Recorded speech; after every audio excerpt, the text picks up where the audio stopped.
प्रहार जनशक्ती पक्षाचे अध्यक्ष बच्चू कडू यांनी 28 फेब्रुवारीपूर्वी मजुरी न मिळाल्यास आदिवासी आयुक्त कार्यालय फोडण्याचा इशारा दिला होता।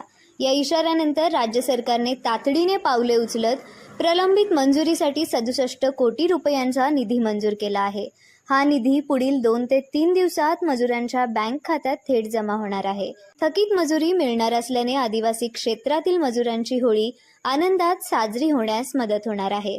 मार्च अखेरपर्यंत मजुरांना नियमित रोजगार उपलब्ध करून देणे आणि मजुरी वेळेवर देणे असे आश्वासनही प्रशासनाकडून देण्यात आले आहे। मेळघाटच्या मजुरांचे पैसे अजूनही मिळाले नाही। 4 महिने झाले। आम्ही शासनाला निवेदन दिलं होतं, पत्र दिलं होतं की तुम्ही जर याचे होळीच्या आत जर मजुराचे पैसे दिले नाही तर आम्ही आयुक्त कार्यालय फोडणार होतो। आता 69 कोटीचा GR आलेला आहे।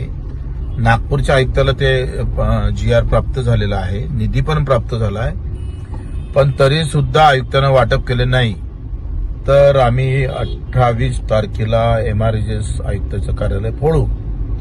अगोदर आमच्या मेळघाटच्या मजुरांचे पैसे होळीच्या आत येणं गरजेचं आहे, त्याची दखल घ्यावी।